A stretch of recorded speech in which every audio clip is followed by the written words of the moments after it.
real right now. Mr. DL. 222 222. Who's off? I could just lose your mind. Yes, we are here with the 99th episode of the Danger Zone podcast with Big Shook. Mr. DL. And Chef Tanya Nicole. And damn, I can't believe it. 99 weeks. That means we took a few weeks off so that means we've been here for 2 years. Yeah, we got 99 episodes. Yeah, that's crazy. Yep. We went through so many different changes. We went with different guests and different and holidays and birthdays and COVID. And, because I remember even doing a show from my location with COVID. Oh, you know what I mean? The first ever that held like that time. I was like, wow, I was going to come over there and don't say nothing. But then I was like, nah, they're cool. So I was wow, the shade is real. Yo, imagine that, though. That's crazy. Yo, I'm all over there like with chilling smoke. Because we're saying Danger Zone words. Can I hit that joint? Hey, I come over there. I come over there and I'm smoking and everything, COVID it up. And then as soon as I leave, I said, where you guys going, to 99? You guys probably be like, yeah. And I said, good, I'm going home to take another COVID test. Like, yeah. Yo, we need to restart this over because that's not going to be good. No, that's cool. What happened this week? Like, what? It was a busy week, so I wasn't paying much attention, but I got some notes. So I mean, there was some crazy stuff with me because I just got a little something. One thing that I did have that was I just thought it was a little bit hilarious in the fact that Rick Ross is working out. As we know, Rick Ross is either he's working out, or he's not working out. Yeah. Either he's fat or he's not fat. It's the struggle. I don't know if he's ever not been fat, but yeah. What's going on with Rick Ross? But it's the struggles. Like sometimes he melted pretty good. Yeah. It's the other dude. The other dude who don't melt too good. Khaled. Yeah, Khaled. You already know. Melt. Yeah. Give me a large Khaled. Give me a large Khaled with some hamburger dressing. But Rick Ross workout. His workout regimen is clowned by his girlfriend in a new video. Rick Ross isn't waiting for the new year to start training and is already hitting the weights to get a head start on his workout goals. While Rose is working up a sweat, his girlfriend, Christina Mackey, is getting a kick out of seeing her man exhausted. That's mad funny. Is she fit? Is that why she's laughing?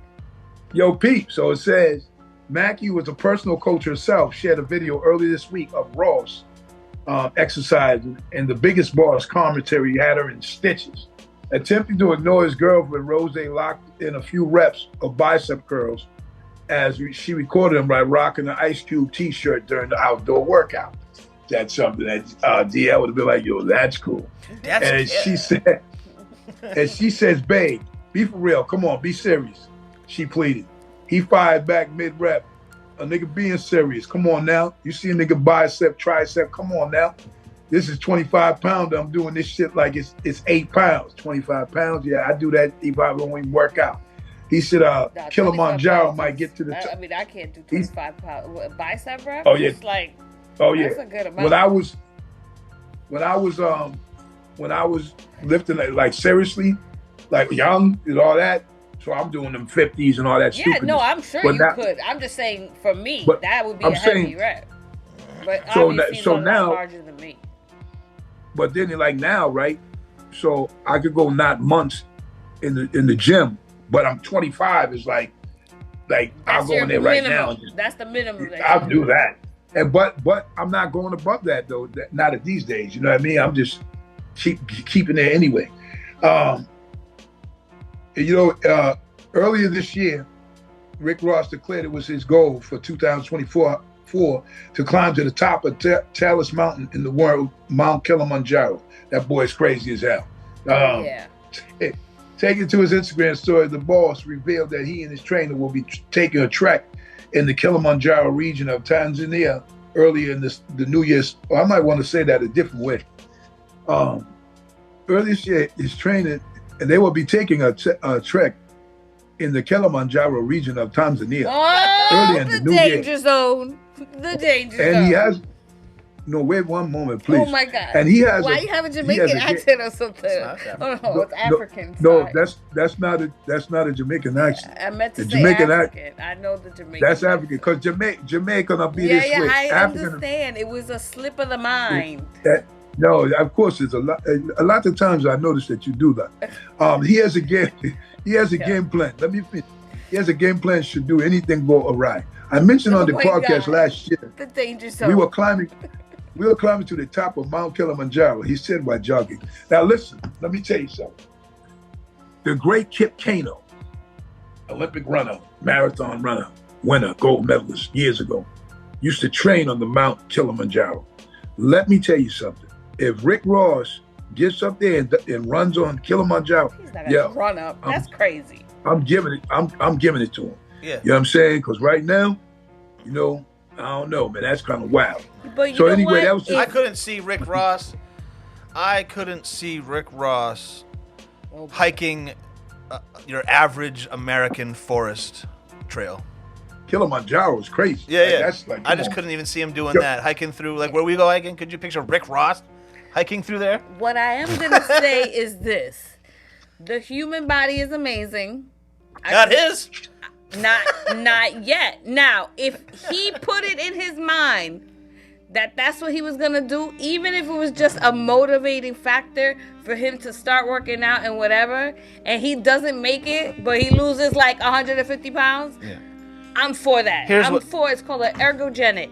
If you think that it's gonna make you better, boo, do it. Here's what's gonna happen. Rick Ross and all his fortune is gonna get dropped off in a helicopter somewhere near the top of that mountain, take a selfie for Instagram, and call it a day. I don't think you could ride a helicopter all the way up there. Like that. Now listen, yes, that's just too ridiculous. But you know who Dr. No is? Dr. No? Yeah, is it Dr. No or is it Dr. Now? I don't know. The one that helps fat people lose weight. Oh, I don't know. I think it's Dr. No. Dr. Dre. Well, so when she said like one doctor. when she said the human body is an amazing thing or whatever. Well, if you watch that show, there are people that weigh 600 pounds, and there are people that weigh almost 1,000 or close to it, or 1,000-pound twins or some crazy, some madness. And the goal is to get their weight down so they can have the surgery, and the bypass. Oh, now I know the doctor you're talking about. He's like a short guy. Got it. Yeah. Okay. He sounds like He sounds like the male version of Dr. Ruth, and people know who that is. Because he talks like this, so you're fat as shit. No, he doesn't say that. He doesn't curse at people. The people come in the room. Listen, first of all, your body gets big because you're eating. Like, when you see these people, they'll probably slap the shit out of you if you said, let me get you an egg sandwich, which would consist of, for us, like maybe 2 eggs and bread as an egg sandwich in the morning. You definitely have to have the minimum. To be 600 pounds, your minimum probably has to be at least a half a dozen scrambled eggs. Yeah. Probably 12 of them. We have me and you have a mutual friend that, I won't say his name on here because I don't throw him under the bus, but he's very heavy. And I introduced him to another one of my friends. And when the heavy guy left, my friend said to me, that is hundreds of thousands of dollars of overeating right there. Yo. I know this. Well, I would like to say that overeating is just like a mental health disease or any kind of addiction. Of course. So if you have a problem, please get help. Of course, because if you think about it, not to cut you, but if you think about it, so for us, all of us, to expand our bodies to be 500 pounds, that's not one cheeseburger. You know what I mean? At a setting. Thanksgiving, they got to have their own table. Like they're not eating with us. That's your own table of Thanksgiving. Like, you know what I mean? You gotta have you're gonna be over there eating your whole table full of the fixings, and we're gonna be over here. Cause and you know what? They always got an enabler. To enabler that's around. That's what happened to Pun. Pun was rest in peace, one of the greatest. Pun. He was he had people around him catering to him. Yeah. You know what I mean? And then I remember that he came up to D&D and he had a big ass bag full of cheeseburgers, Yeah. right? Like McDonald's like cheeseburgers or whatever. But he's making a joke kind of. He took his shirt off and everybody was like, damn, right? And then he said, you want a cheeseburger? He being funny, but he eating them though. But I'm just saying, like, man, yo, to get that big, you definitely eating, man. Yeah. And Rick Ross, the first time I ever seen Rick Ross perform live was that when he had breast flatulation, and What? yo, he had his man standing on stage with piles of cloths, and he kept passing to him. Me and Tremaine, my son, went to go to the concert, and dudes passing him towels to wipe sweat off, like the whole, I mean, huge piles. It was craziest thing I ever seen. But this was before he passed out and all that. This was like, excuse me, prior to that. So, but man, anyway, you got something else, Pap? Well, I was gonna say about Big Pun. You're right. At one point of his life, he was not skinny, but he was like, you could tell he was in shape. Oh, like, yeah. He looked like Oh, yeah. you know. And then his dad Yeah. died, and he started overeating, and then he became famous. And then, like you're saying, all these people enabling him because A, he's the breadwinner, but B, being fat was part of his persona, his image. So no one was gonna come who was getting money from him say, hey, by the way, Big Pun, you should probably stop eating, because that was Well, that was part of it. Like, unfortunately, You remember? So there's two things to him. One thing is before he did pass, he went away to one of them camps, Yeah, fat to lose weight, because I A think there was rehabilitation center. So he probably tried to get it, was going to get the size so he get surgery. Yeah. But also another thing Oh, well, people that- miss too. so he lost 100 pounds you- before he died. Right. So here's another thing though. Still died. One thing people miss too, what thing people missed with Pun is before he got famous, he had a lawsuit against the New York police or something like that. Yeah. And he won, I think it was either 1.5 or $2 million. So that's documented. So before he even popped off, he had got hit with that bread. You see what I'm saying? So that's why when he started like Biggie. Yo, when I met Biggie was way trimmer. He wasn't skinny, but he was way trimmer. And go look back when he's in that video with Tupac and Super Cat. You know what I mean? When he's in that Super Cat shit with that one right there, he was even smaller than that when I met him. You know what I mean? And then when he blew up, now he's eating more. He got bigger. He got 2 times the size. It's not even just the eating; it's the lack of physicality. Like, he probably sat around all day long instead of going outside, doing this, doing that, doing this. Someone went and did it for him. Well, here's the thing. That's part of it. But here's another part that used to get me with especially them fat dudes. So when you were like fully blown like them, so you're doing shows all the time. So you got to get your fat ass on stage. Like dudes are doing shows all the time. And I know even for mine, I was bigger then, but still covering the stage and performing on hot ass lights. I'm surprised none of them fat dudes passed out. You know what I mean? When I met Big Pun, he weighed, I only remember this because they put it in the newspaper. He weighed 420 pounds at the time I met him. And when I met him, he was the biggest person I ever saw. And then he almost doubled his weight before he died. He died at 800 pounds, you know what I'm saying? So when he performed, Big Pun was probably the worst rap concert I've ever seen, ever. Because all it was, and he's one of my favorite top 5, easy. But his concert was terrible because he would come out, he would, I'm not a player, but you still a hater. And then Terror Squad would finish the song as he sat on the side of the stage and inhaled oxygen. Yeah. And that was only at 420 pounds. It makes me sad. And then when I shook his hand, it was like a fucking gorilla because he was so big. Like, he was fucking massive. One thing he said, I remember seeing him rocking somewhere, and he would take such a huge breath, and then that whole, like, you know what I mean, like as you're that big exhaling, he had words in that shit. Yeah. You know him. And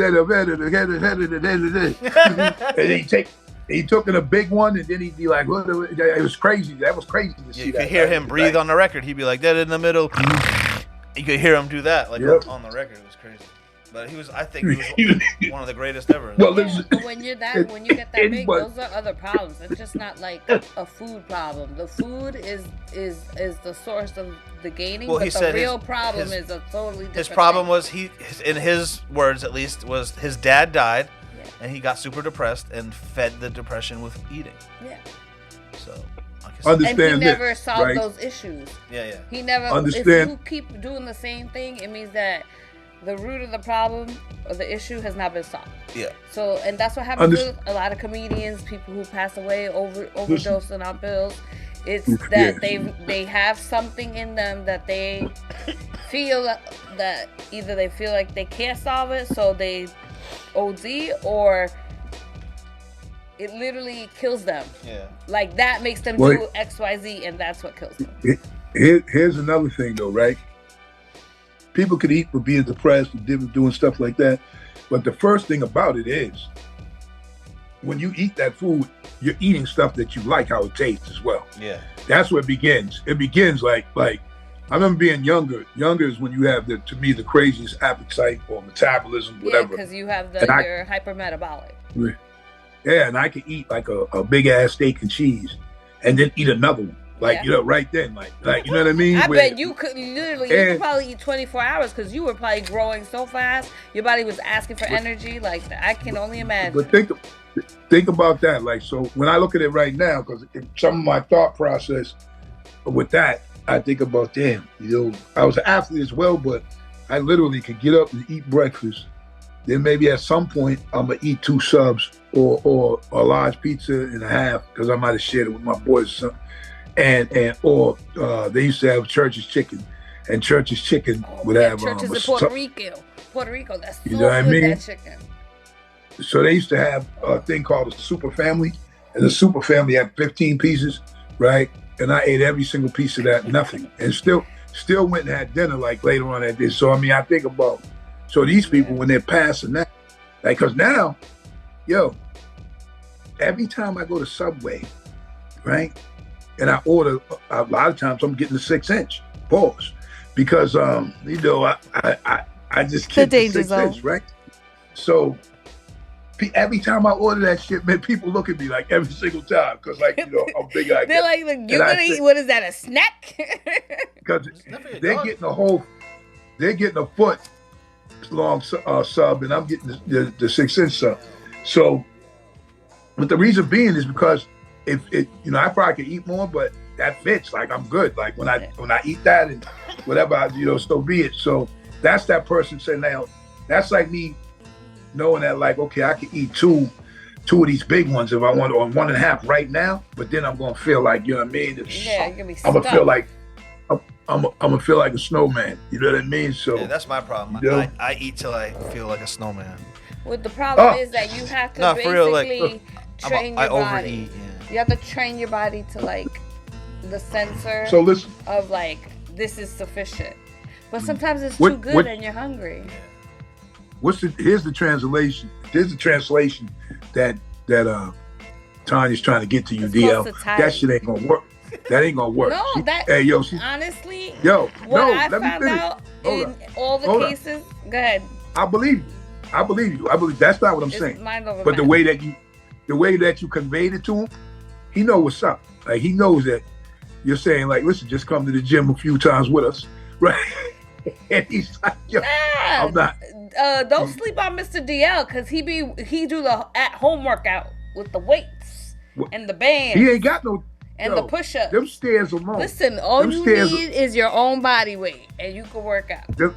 Hey, Right, them Mr. them stairs that you got and what I witnessed, that's enough for me to know. I don't care who you are. If you go up the stairs, and he doesn't go up the stairs slow. Only once in a while, then when he knows he really forgot something that he probably shouldn't have forgot, then that's the slow come up like, oh, shit. I'm saying, yo, that's that shit that's like, damn. Yeah. And you'll rest on the top part for a second, and then you'll run back down. Yeah, Like, so you know, it's true. I probably do 30 flights of stairs a day at least, you'd think. Man, I ran up them stairs. The only time I ran up them stairs and ran down, it was miraculous. But that's when Dana Barrows was there. Oh, Because yeah. I had to go down. I went down to get him, then bring him up. And I was like, wow. And then I think back at it now, I'm like, damn, I did that. Because I come up there, and when I bring people over there, they look crazy. I'm like, yo, we ain't finished yet. You know what I mean? Get to another level. Don't smoke on the first floor. Because if you do, you won't make it up to the top. That's hilarious. I'm just so used to Hey, yo, I stairs. seen your. I used to Hey, live yo, on the 6th floor, walk up. Like, I saw your boy sleeping on the floor somewhere. That looked wild. You know what I'm saying? I know you know what I'm talking about, DL. Yo, he got a post and he's laying on the floor talking about he ain't got no sleep. I was like, yo, that shit was wild. Oh, you know what I'm saying? But make him pay. Yeah, I think I know. Yeah, you saw that? I saw him that he did a post about he hasn't slept. Like I'm trying to tell you, man, this guy is just. I was trying to tell you, like he'll be like, oh, it's 4:00 in the afternoon. Now it's time to go to bed. And I was just like, isn't it like he's laying on the floor in that picture though? I didn't see it yet. I didn't see the picture yet. I saw that he posted it though. I didn't see that. Yeah, when you see it, you gonna see what I mean. Because I thought he was up there in the studio when I see them things behind him. Now you'll see what I'm talking about. Yeah. You know what I mean? Yeah, but yo. Also, you know, for people who, you know, like are Cardi B fans, she still broke up. Supposedly, she claims that she still broke up with Offset. So if you think you want to take your shot, go ahead. Now's the time, right? You know what I'm saying? Yeah. But anyway, you know, we'll see what happens with them down the road, man. You know, people's relationships and shit like that, that's their thing. Their business. You know, if it's done, it's done. If it ain't, it ain't. You know what I mean? Like, you know, more power to them. But those who think they have a shot, go ahead and take it from the 3-point line. You know what I'm saying? I ain't mad at you. You understand what I'm saying? The problem with the whole Cardi B thing is, like, unfortunately, she's in love with that guy. You know what I mean? Unfortunate for her. You know what I'm saying? She's absolutely head over heels in love with that guy. So I don't think there is a shot for anybody, really. But I think that she's just. I like Cardi B. I actually am a fan of Cardi B. I'm not saying nobody dislikes. But I'm saying that they're absolutely gonna get back together. I don't know. I think sometimes a woman has her breaking points, even with a pattern. It just takes that one extra time that she's just like, you know what, I'm done. So who knows? You know what? At the end of the day, it's their relationship. She needs to meet Bill Murray. Oh boy. It really depends on how bad. She doesn't meet anybody. Like she'd be all right. It depends. It depends how bad. Together, and you know that's a whole nother thing. Live when you really wait, and you want to put some years in. It depends how bad her breath is in the morning. You know what I'm saying? Like, because if it's really heat OD, then you be like, yo, you know what? Her breath is bad. Lucky for Offset, he doesn't have to wake up to her. He wakes up with somebody else. Oh my God, the danger zone! Wow, shots. And then he comes home after she brushes her teeth, and it's all good. Hey, that's the only thing. That's the only thing. Fired. I'm that's bulletproof vest. Yo, that's the only thing worse than a bad breath man. You know that? It's a bad breath woman. Yo, dudes will accept it. With dudes, it's mad stupid. They'll be like, yo, you know so-and-so with the bad breath.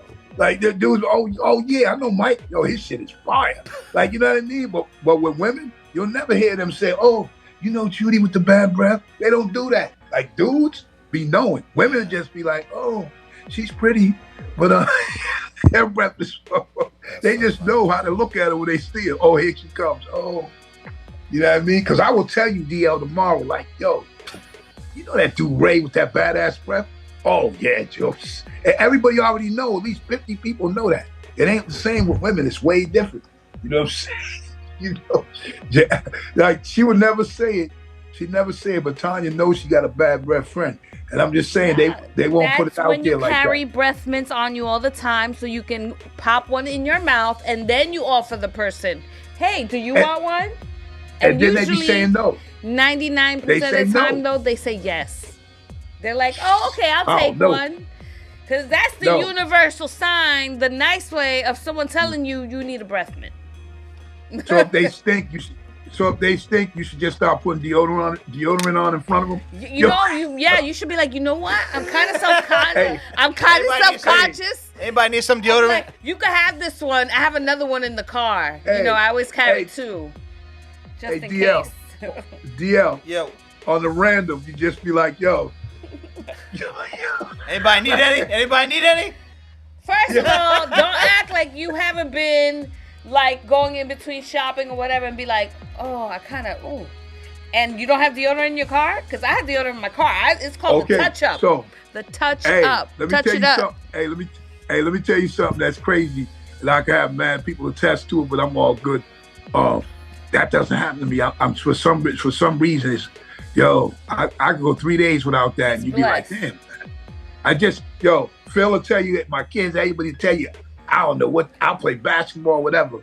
I'm not one of the people that throws off that, so I Good. like they get worse than me. Yeah. You know what I'm saying? I'm sure They'd be she like, loves that.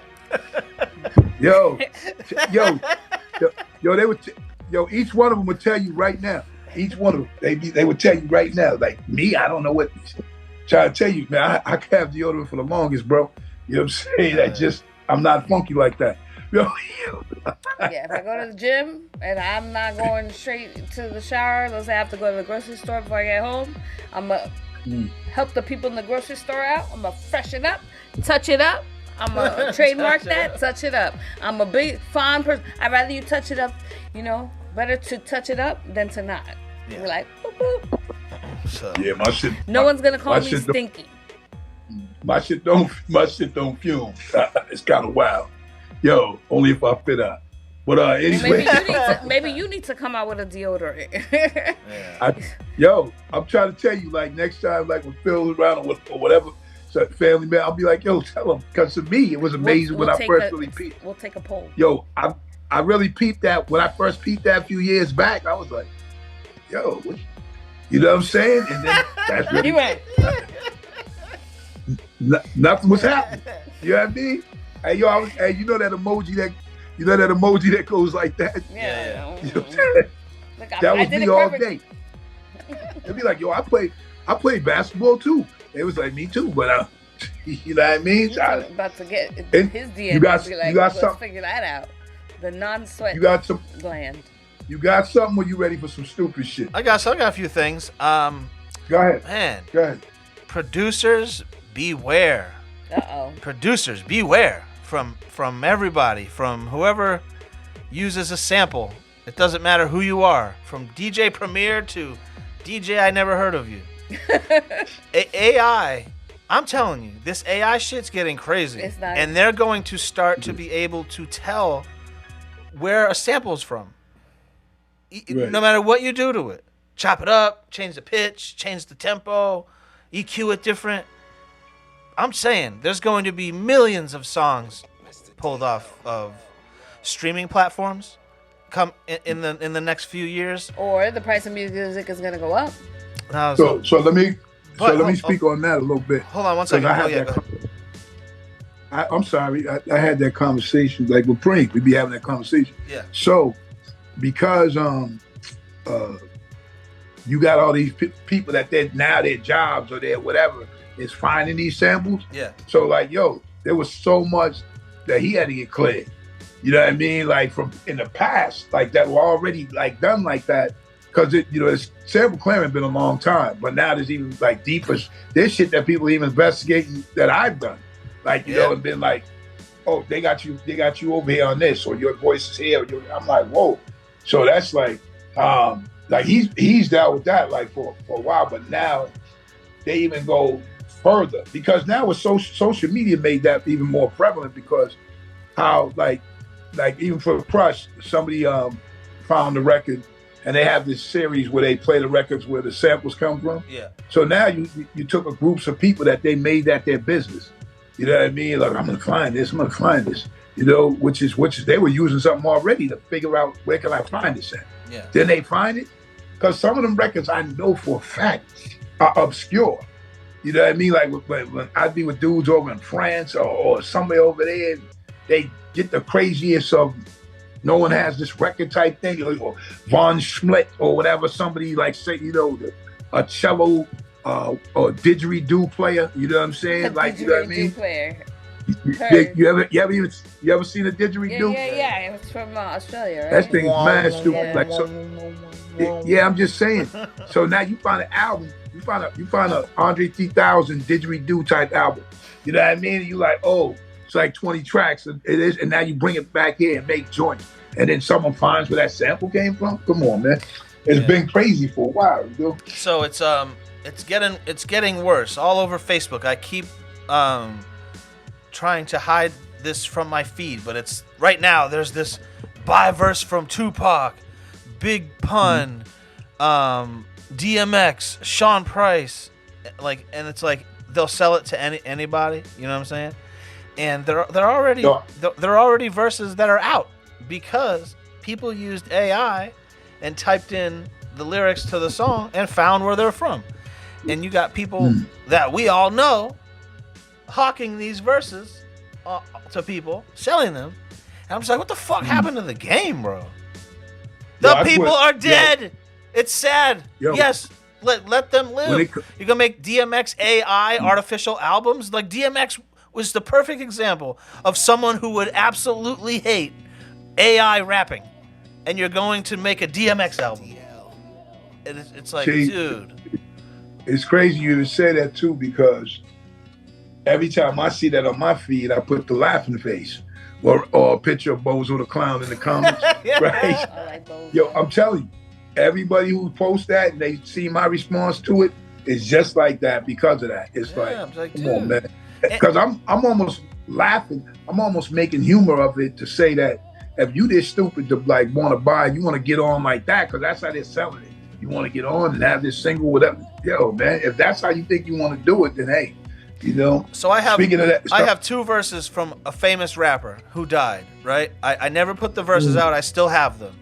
And when I put that song out, people are going to be like, yeah, they probably made that shit with AI. And it's like, dude, like, that's where the game's going. Like, who knows what's what anymore? And I don't know why you'd want to listen to a new Biggie Smalls song. Oh, Biggie's my favorite rapper. You hear his new album, and it was written by a computer. That's not Biggie Smalls. Well, here's the thing, too. Here's the thing. Like, I think we talked about that when we first started having these discussions, whereas the people signing off for it. Like, you know, that's the crazy part. They're going to have to sign off, and that's a money thing. Like, all this shit is money. So when someone says, listen, we want to make records, like, say, what's his name? The Lost the Boys, the DOC.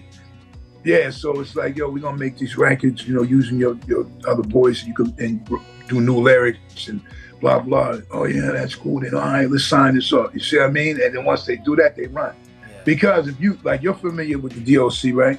Yeah, but I think his situation's terrible, but just for the respect of art and artists, right. I feel like you have to say, you know, it would be cool, man, if that could happen, but I'm not going to be a part of this shit. Like, well, you know but that's also too. Remember when they was like, at some point, they thought they were going to be doing like tours with them holograms. You know what I'm saying? The Tupac one. You know what I mean?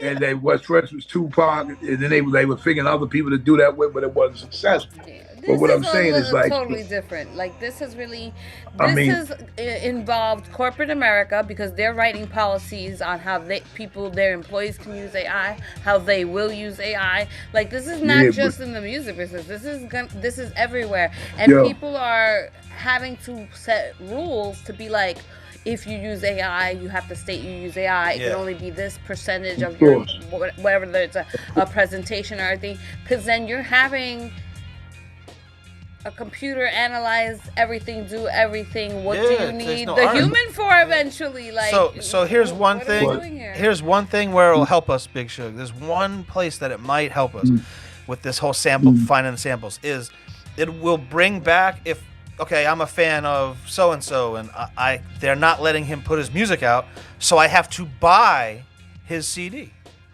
I have to go and pay an artist for his art. That's what I thought, that the music, the money for music would go up. Yeah, so I'll sell my CD myself. All right, the labels won't play because of the samples. Oh, the distribution streaming services won't play it because of the samples. All right, cool. Hit up my website, buy it there. You know, that's one thing where it might help us out a little. You know what I'm saying? Or it might be a rule. Okay, you got the sample, everybody pays, and then people who are real artists, where will put their money into and invest in their business, just like the rest of us, just a different format. And there will be more value in the things that you're doing. Wow, you sampled this. Also, you sampled this.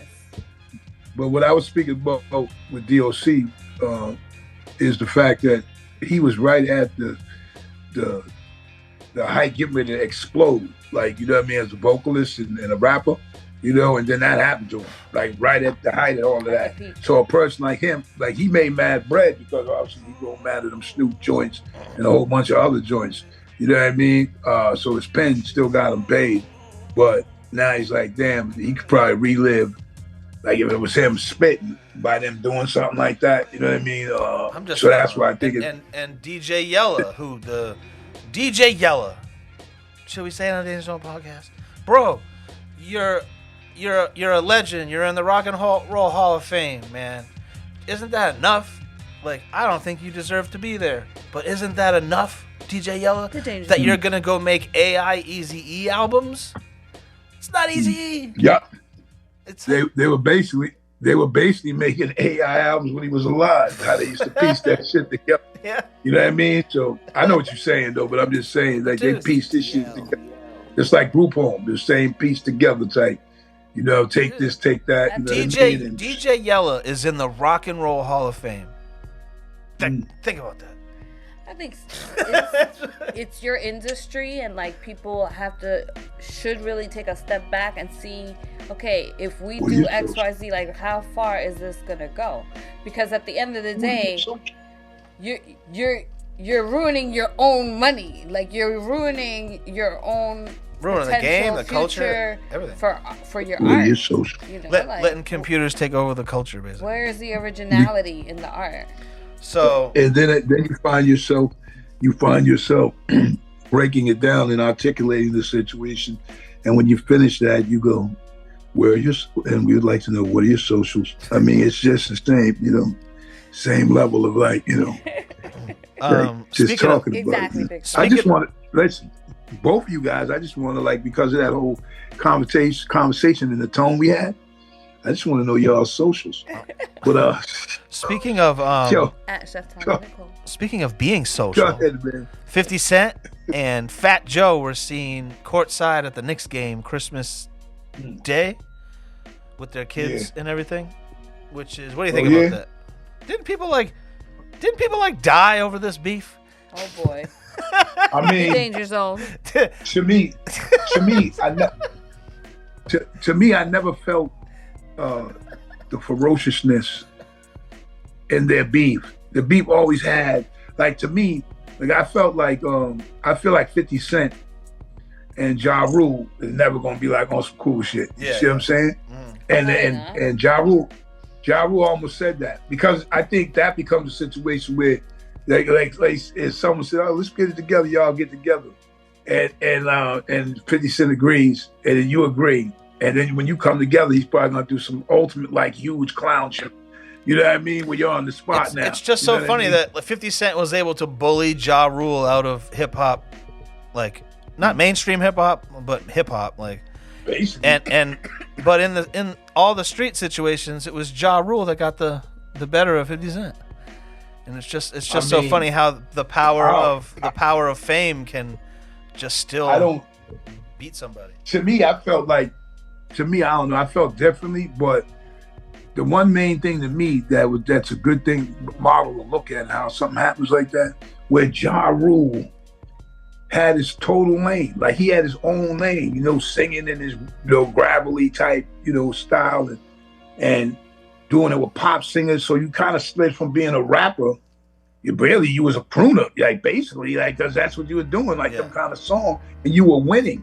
Now when you veered off, cause 50 was just coming out of nowhere, like just like saying crazy shit, you thought you had to combat him, but you didn't. You could have just kept doing what you was doing, and had a few interviews and maybe mentioned something different on this and that, but kept doing what you was doing. Yeah. But you want to go back because, first of all,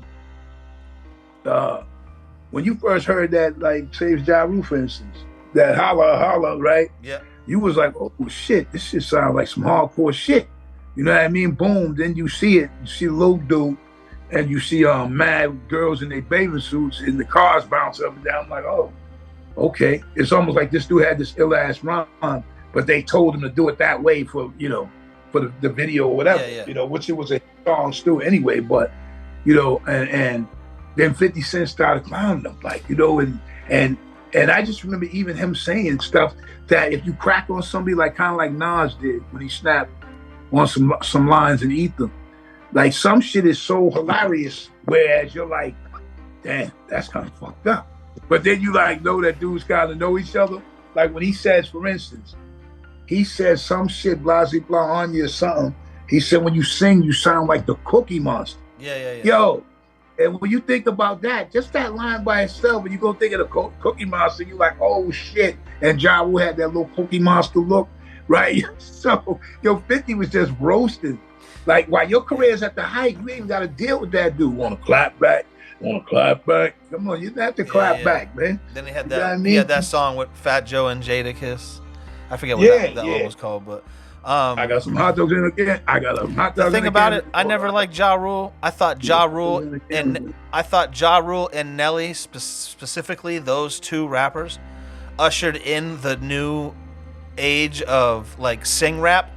Like, I think those are the two guys at the same time who kind of brought it out, and I always hated those two guys. But I will say that 50 Cent did all this talking about Ja Rule doing sing-song songs, and then his next album he's sing-songing, going to the candy shop. So, because his album, well, we know that album was huge. Girl, and all that 21 Questions, that whole album right there. The first all one, that shit was singing. Get Rich or Die Trying. Was that on there? 21 Questions. I'm not sure if it was, but I think I think it was actually. Yeah. And I'm a PIMP, all them joints. I don't know what you get about. I think that was the second album, but yeah. All those with the singing, all that was the singing shit, like where But here's the thing, though. Here's the thing. When you're believable until someone makes you unbelievable. You know what I mean? Like, so what I mean by that, like, back in the day when LL came out, people were like, damn, LL's man hard. He's the man. Whatever. And he was a kid, but he was the shit, right? But then even if you met LL or been in situations around LL, coming with him, like it was never no sucker shit. Like he wasn't getting clowns and shit like that. He was this dude that was holding himself down these records like that. I mean, he was that way when you met him, a cool dude. Same thing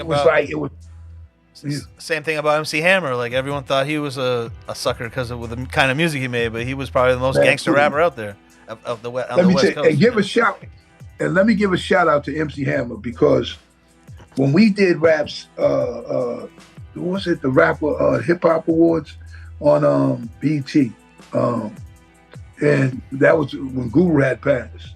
Okay. And we went on there and they were playing music as we Premier spoke. I stood up there with Justin, Keith's nephew. Shout out to Justin, his son KC. And shout out to KC and myself and Premier. Premier was speaking.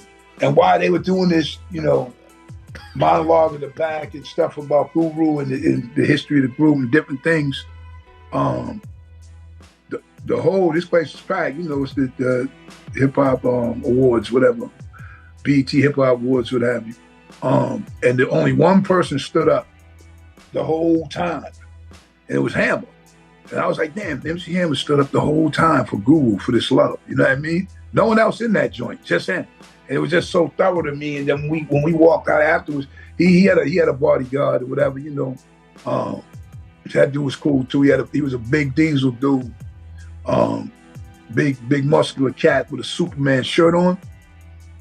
And me and my man Black, shout out to Black, Big Black. Me and my man Black is like, damn. We're looking at each other, and this dude was big Superman with the T-shirt, and I was like, "Damn, man, I'll break all this shit up." Like we're pointing to him, like, and making circles, like parts of the butt, this gut part, right? Tear that fake muscle shit up. That's me and Black talking, but he right there. Then he started smoking cigarettes. That shit was funny. A big old muscle, he smoking cigarettes. He said, "Nah, man, I'm just doing my job." I said, "Nah, man, we only messing with you." But it just was so funny because if you seen him, he looked like right. But I was like, man, wow. Did you ever We see were deflated. Did you ever see the footage of Redman saying that MC Hammer pressed him, and he was like, "You got it, MC Hammer." You never saw that? Yeah. Footage? He's like, and then Outkast, same thing. He's pressed a lot of people, man. Yeah, Outkast. A lot of people, man. That Outkast. he's had to let them know. He's like, "Yo, I might be MC Hammer the rapper, but I'll probably fuck you up, and I'm here with 95 people." I mean, he's from where he's from too. A thorough dude. He was if any people that didn't know, he was a ball boy. With a team, some pro team. For the Oakland Athletics, I think. Probably because they named him Hammer after Hank Aaron, Hammer and Hank Aaron, right? Or something like that. And he had the same head or look or whatever. And but listen, it's so funny because people, they want to see their man smooth rhyming like this. They wasn't trying to see all that dancing shit back then. It changed obviously because even for a while, if you look at it, man, Kane and LL and all them is dancing. You know what I mean? But Hammer, he came in like that, and I never heard of Hammer in my life. And then my nephew, shout out to Terry, he was like young, 11, some kid, 7, 8, some crazy. He was all hyper talking about, oh, you gotta check out you gotta check out MC Hammer. I said, yo, fucking MC Hammer. Then he showed, if anybody seen that video, I think it was Hammer Don't Hurt Him or something. In one of his first shits, this dude was doing all that dancing and flips and shit on cars and shit and car hoods and shit. I'm looking at this like, he ain't rapping. Like, you know what I mean? This dude's dancing his ass off. That's, then he blew after that. Like, then it became, come see me and my 275 dancers and be They're all and be gangbangers. synchronized. Yeah, and they was synchronized. They were synchronized too. Yeah. Imagine the amount of buses that he had to have. You know what I mean? Like going places with all those people. That shit was crazy, man. The name isn't that bad either. Maybe the MC part is a little dated, I guess. But Hammer, if it never existed, No. Hammer's not too bad of a name. But you know what's so crazy about it? So rappers weren't dressing like him. And like I was telling the Full Force cast, listen, when I came home, I had them baggy joints and the muscle shirt, you know what I mean? The high top fade with the S curls on the top. I looked like I could have been in Full Force. So, I had a Larry Blackman mustache. Gotta edit that. You know what I mean? Holy So shit. so I know. Coming up. And our first job, the first show I spoke to Guru, having not speaking to him for a while, and I just came home and he was like, yo, we're gonna be at the Hub Club or whatever it was at the time.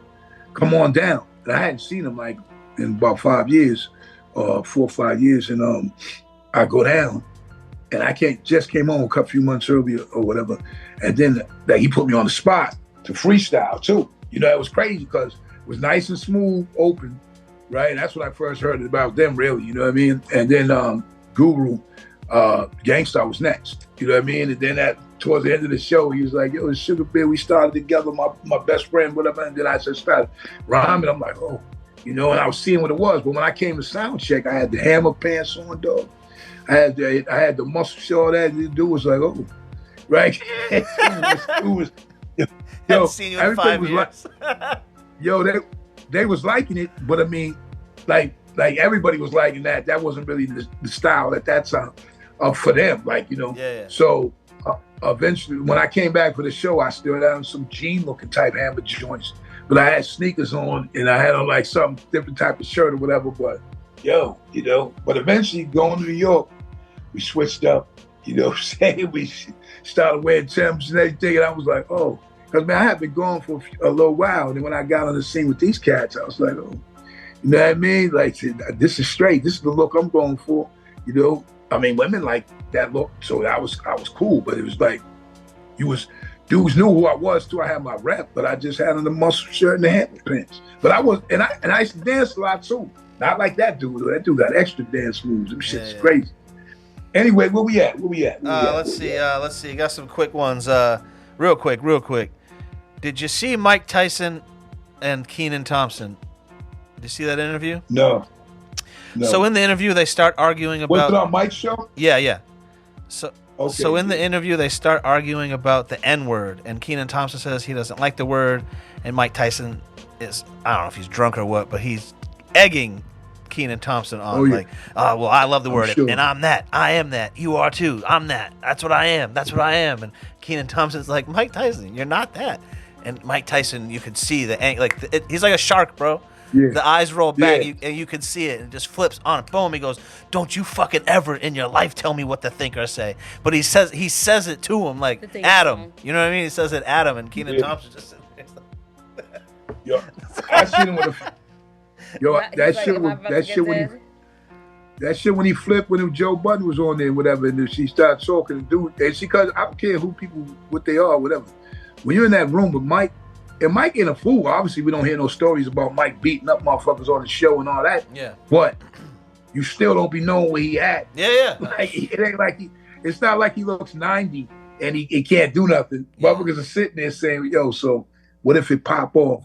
Like right here, but Mike, like, what am I doing? I'm gonna get embarrassed. So Like if you know, cause you see people. if it pops you off see with people clam up. if it pops off with a young guy, Mike Tyson will probably still beat him up. If it pops off with Mike course. Tyson and a young boxer in a boxing match, he probably won't beat him up. But in a face to face know. fucking, I mean, maybe he has a Yo. vastly better Yo. chance to beat someone up in a Yeah. street fight. Yo, DL, let me tell you. DL, let me tell you something. There's some dudes, like I think a good contingency of them, especially the fraud Wilder. Yo, I believe Mike will beat him right now. The thing is, it's crazy because dudes are losing. Dudes are losing fights like on an embarrassing fashion. Like it's just that it's not like how when we watch, like Tom Brady was even talking about looking up to Mike.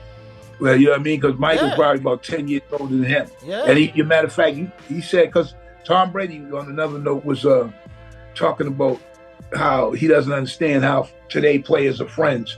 And they showed pictures of after games, people switching jerseys, hugging and smiling and all that. He was like, yo, in the 23 years I played, he said, I didn't hang out with nobody on the other team. Yeah, he hung around Antonio Brown.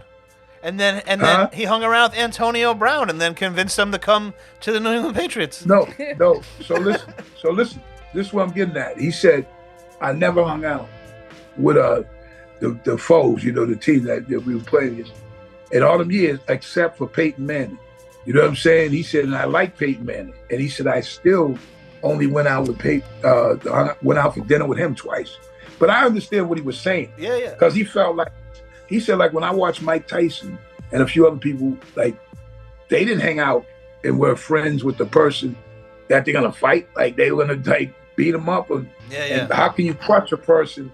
And how can you mess somebody up and crush a person if they're your friend? Yeah. So I understand the logic that he was talking about. And then hug them. I always thought, I never had that. I guess I'm petty or whatever, but after a boxing match, after fighting 12 rounds or whatever, I don't think I could hug the guy right there. I don't think I've come down yet in that. Hey, you know what? You might have. If you're getting off the ground, you don't know what's happening. But like, listen, think about this though. I know exactly what you're saying, and I feel like, so after we box, I think some guys are demoralized, or especially, only very seldom did guys probably not knew they weren't going to win. Yeah. When there's certain situations when there's a championship bout, most of the time, the people on both sides think that they both have a chance to win. Yeah, you have to understand what I'm saying? You'd have to have that mentality to be in that profession, I feel. I don't know about that. I think people more felt like that with Mike when he was older. Yeah. But when he was young, I think that they felt like when they got in there, they wasn't winning. Like this, they just know that you had to fight. You know what I'm saying? Because when he got older, but when he was young, you could see it. Remember when he used to do the stare down? Yeah. And you see that other person looking scared as shit. They're like, damn. I would be too. At the end of this, I'm going to get like 20 million, but damn. You know what I'm saying? I'm about to get knocked out. I think he was the greatest. I think he was the greatest of all time. I think going to jail, unfortunately, made him miss a step, and he didn't come back the same. Like he might have fought in jail or this and that, but he wasn't fighting heavyweight boxers, like champion boxers in jail. Yeah. So like he missed a step. He missed 3 years. You know what I mean? I think I think the thing that messed with him even more so, because you know that happened to Muhammad Ali too. Yeah. Muhammad Ali was undefeated and what have you. Then they stripped him, Yep. and he went to jail for a little while, but then he didn't fight for years. And then when he came back, he lost to Joe Frazier. Yep. It went to the distance, but I was a little kid then, like maybe in the 4th grade, and he got punched in the mouth. And in the end, he broke his jaw. But Ali really put a beating on him, but he lost that fight. Yeah. But after that, he ripped off a whole bunch of wins. But it had to wake him up. Just like when Mike came, I forget he fought the white dude. I forget his name. Peter when he got out McNeely? his first time. Oh yeah, or him. Yeah, he fought him, and then that Francis Botha, I think, or one of them dudes. But he started off right. But his problem with me is losing his discipline. Yeah. Like first he had that discipline with custom model and all of that, and the way he was a robot basically. He was a fighter, man. He could fight. He didn't just we know him just knock people out, but he was a fighter. Yeah. You know what I mean? So he was technical, very technical. But then when he had his boys, Jay Wright and them dudes, like in them suits and agreeing to everything he said, whatever, that's when he kind of slipped. Because he said when he fought Buster Douglas, he said the night before he had like 72 shots. Yeah, he didn't train for it. He was drinking, hooking up with prostitutes, and I think it was something like Japan or something. Danger zone. And he lost to Buster in his prime, and that's why I feel like after that fight, when people did step into the ring with him, I think they all thought they had. Oh, if I just get him, dude, you're getting fucked up. You're getting fucked up in 12 seconds, dude. That's how. Because I don't care. I feel at Mike's prime, he would have beat Holyfield. He would have beat Focus and Prime, and who's the other cat? Definitely Lennox Lewis. Lennox Lewis. Yeah, that was a lame fight anyway. With Mike being older, whatever, slow down, but still younger. The reach. I still remember that the reach difference in that fight was insane. Lennox Lewis was so tall, and Mike Tyson was a short guy. Yeah. Listen, he looked tiny. But listen, so you miss it. You're missing it though. You're missing it. He fought mad dudes that were that tall. Yeah, but he didn't fight anyone that tall. Not many times did he fight people that tall that were that good. That were that good though. Lennox Lewis, Evander Holyfield good. So you know Frank Bruno was a champion. Yeah. Right? You know that, right? So and he was 6'5", right? And you gotta remember Mike's style was he was like what you've heard of Rocky Marciano, right? Yep. He beat mad dudes taller than him like that. He was only like 5'10". Yeah, you know what I mean? Like it's the way they would break them bodies down to crouch those dudes where they were. By the time I feel like he got to Lennox Lewis, that shit, all that thunder and all that had slipped off him because he was supposed to fight him many years prior. And they sparred together. Yeah. They used to spar together too and stuff. A lot of these fighters were sparring partners before they became champions. And I remember I think he said that he was sparring with Lennox Lewis when they were younger. And he did something. And Customato yelled at him and told him, don't do that. He said, because that's a bad habit. And one day you're going to have to fight this guy. I like how people go and say, you just said something and I just thought of it when you said it again about losing. Fucking Deontay Wilder was like 50-0. And he lost 3 fights, and now everyone thinks he's a bum. And I'm just like, how is he a bum? Yeah. Well, you know what it is? You know what it is, D? If you watch him and you're some type of boxing fan or whatever, or you know a little bit about he's something, just a slugger. you see that this dude's not the greatest boxer. He's not a good boxer. Nah. And his legs, he doesn't have the legs. It's almost like a Thomas Hearns. Like Thomas Hitman Hearns was taller than everybody and had that power before, you're immortal until you become mortal. You see what I'm saying? So he had that power, beating everybody up. Then Hagler knocked him out, or then he lost to Sugar Ray or somebody. So then it takes that off because that's actually what happens. You lose that luster, man. Then basically it's like, you know what I mean? You're going in another direction quick, especially with boxing. And then the sad thing I think about boxing is they don't know when to stop. Shout out to the ones who did though, because there's a few like Oscar De La Hoya, Sugar Ray Leonard, like dudes that Oscar De La still Hoya have top. has a whole that could be- empire. that He could has be- a whole empire. That could be Deontay Wilder's problem. Maybe he should have stopped. But I think that someone that He fights got his 50 ass. fights or 38 fights or whatever and knocks out 37 people, I don't think there's much anyone can really say about that. For someone they're saying can't box, well, you put him against 40 men, and he knocked 39 of them on their ass unconscious. You know what I'm saying? Yo, but listen. So here's the problem. Here's the problem, though. So then people are looking like they weren't the best. You know, fighters are usually matched up with a good fighter. Look, he got in there with Tyson Fury, and people thought that Fury was going to lose. Yeah. And it was a draw the first fight. And he hit him with everything he had, and dude got up, right? So his armor was killed then. That's what happened. Like Buster Douglas took some shine off by winning that fight. Yeah. You know? So what do you think? Who do you think would win in a fight between Mike Tyson and Tyson Fury? With the size difference at prime versus prime. In prime? Yeah. I'm still taking Mike. I'm taking Mike all day. Yeah, me too. You know what I'm saying? Because you got to look at what used to happen. The style is like you got to come get hits with your big tall ass. So his style is to break you down because you got to crouch and try to get power shots on. Yeah. You're not getting no power shots from being way back there. You got to get into him. Yeah. And he knew how to do that. You see, he bobbing and weaving. He was technical. Go watch him young. And you'll see how technical he was. He would step to the right, step back to the left, a little forward. Now he's right. Quick. Now he's right here. Now you can't do anything. And he bang, boom, you're on the ground. and his uppercuts were relentless. It was just something else. See, another thing too, you would have never saw anyone with the body fat and flab of Tyson Fury be the champion in any of them days. No. George Foreman now. No. See, you're talking about old George Foreman. Yeah. So I give it to him. When he was young, did you see him when he was young? Yeah, definitely. Yeah. And remember, he won 40 fights. And then his first loss was to Ali. Yeah. You know what I'm saying? Then he came back as an old man beating up. He had a little flab then, but he's like, what was it, like 48? You know what I mean? Beating up. Dad bod. You know what I mean? Shout out to the dad bods. He did. Did you see his movie? Did you see his movie? Glassbreaker? Yeah. It's good. I watched it. Yeah. It's called George. So, the last thing I want to say before we get to the best part of the week is Scarface. Shout out to Scarface, one of my favorite rappers of all time.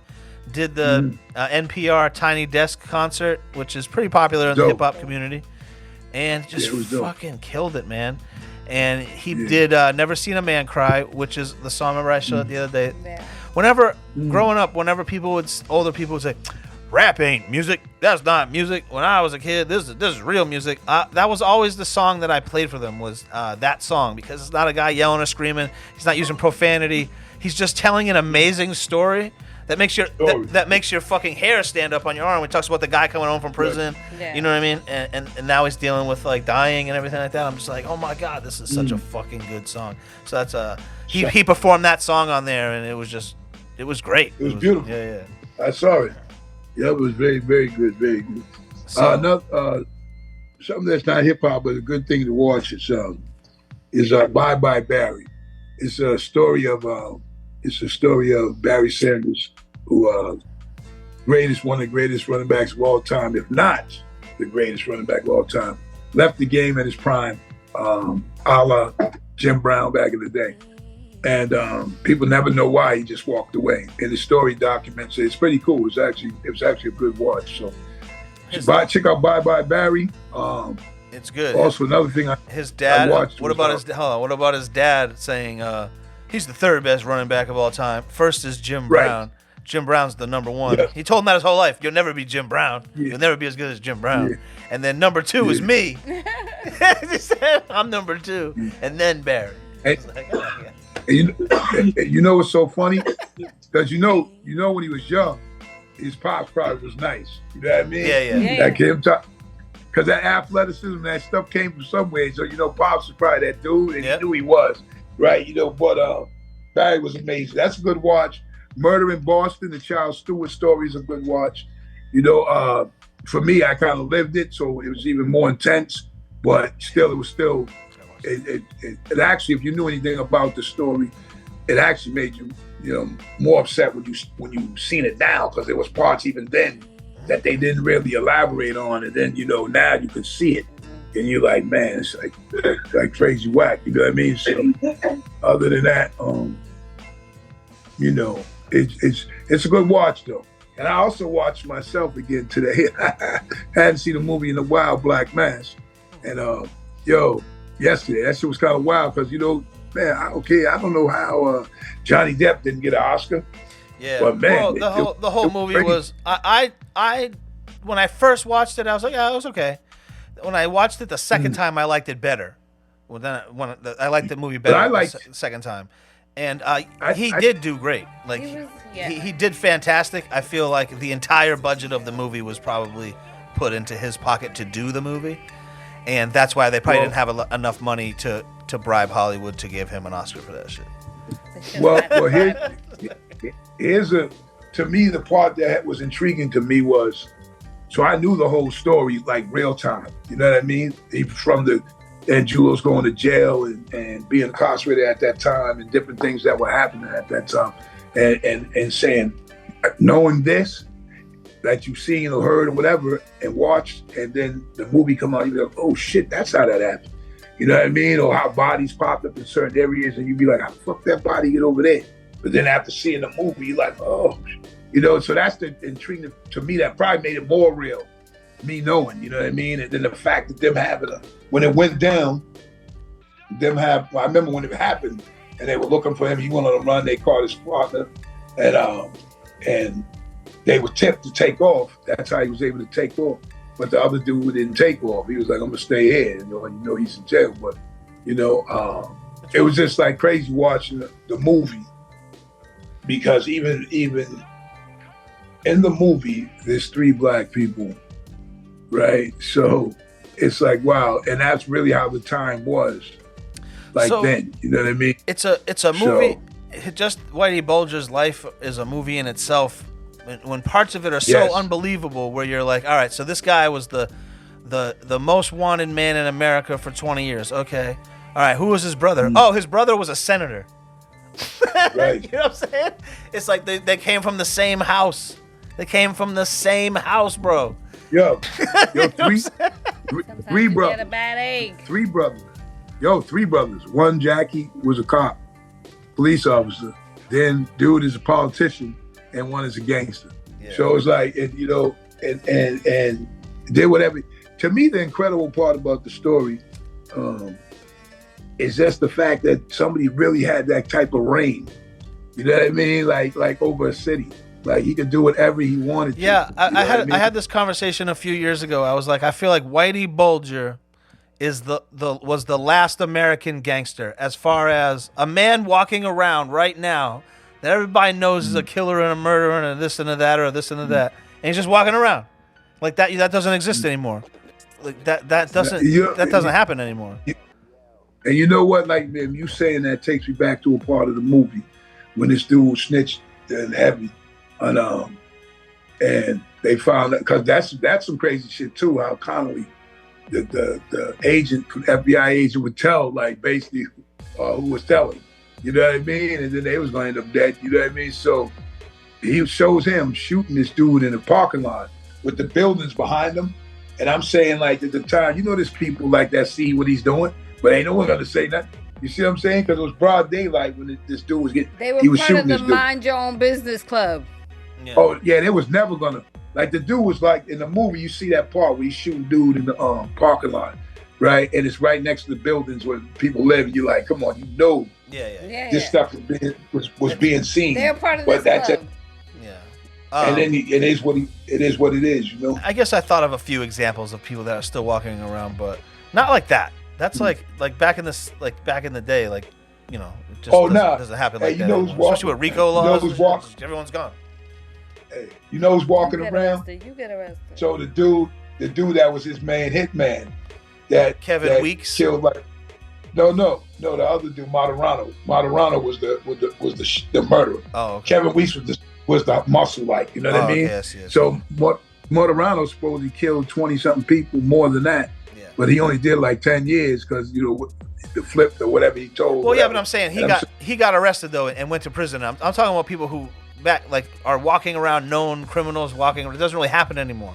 Like how it used to happen. Yeah, that's true. You know what I mean? That's true, but I know that. Like, I get what you're saying. I'm just saying the fact that he is walking around now, though, even now. after have done something like that, you got somebody who's in your midst that like kill mad people. He lives in you know what I mean? He lives on the 3rd floor of your apartment building. You know what I mean? You're like, yo, where it's nothing. Yeah. You know, but I mean, it was the time. It was what there's a lot of murderers walking amongst us. It is though. America, like they say. You do the crime, you do the time. But once you do your time, Hey, speaking of that, the dude Conley, that was the FBI agent, he's out because he was sick. You know, they released him and shit. He's been out like for a while. You know, so they said he had less than a year to live, but he's still living. He got out with he got out with Tekashi 6ix9ine on the during Corona. But remember, you got to remember one thing. They looked at him a little bit different. It's weird because he was FBI agent giving information to a gangster. Yeah. So it was like flipped. It was like a weird flip. You know what I mean? Like, oh, you know what I'm saying? Let me do this. So they doing damage, but still, you know what I mean? Jail is jail, man.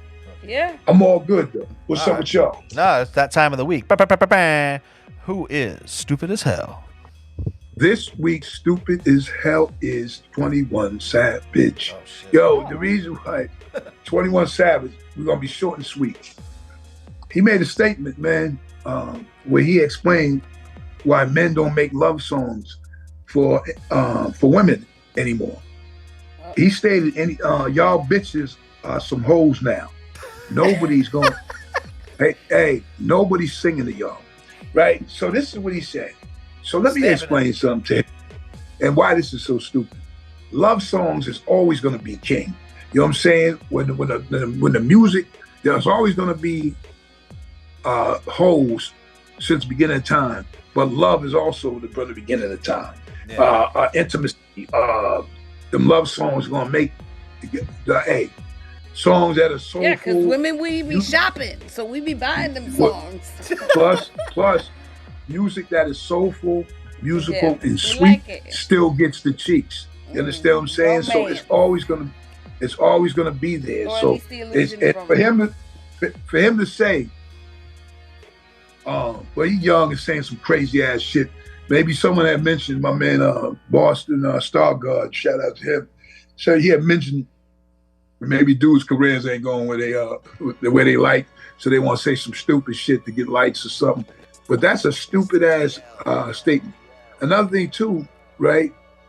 It's people that got their wife they love and been together for years or whatever, right? So all of a sudden she's a hoe now. You know what I mean? The love songs are still gonna keep coming, man. You know who doesn't love a nice slow jam? You know you don't want if you wild as hell if you about to make the thing go down, you about to make it pop off and you're gonna turn on DMX. That's some other shit, you know what I mean? Like, you know. Come at me, dog. You know what I mean? Y'all gonna make me lose my mind. I'm just saying, love songs will always be there, man. This week is very simple. 21 Savage, man. Maybe you're not stupid as hell, but you said some stupid as hell shit because love songs are always gonna be here, and women are always gonna love them. And guess what? A lot of men are gonna love them love songs too. And yes, they still sing and croon to women. You understand? So this week, you get it? Stupid as hell.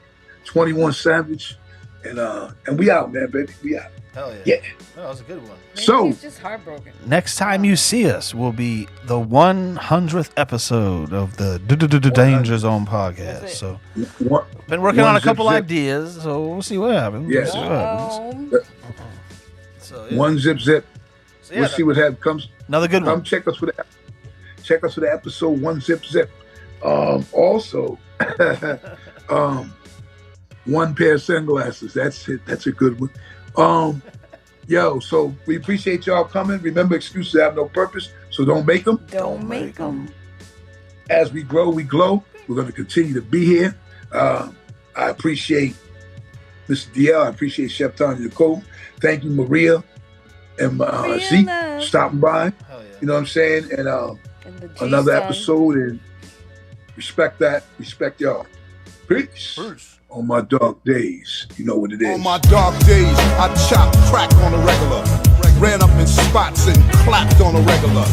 Took big fat ass stacks from the register. No matter how hard they tried, they still couldn't measure them.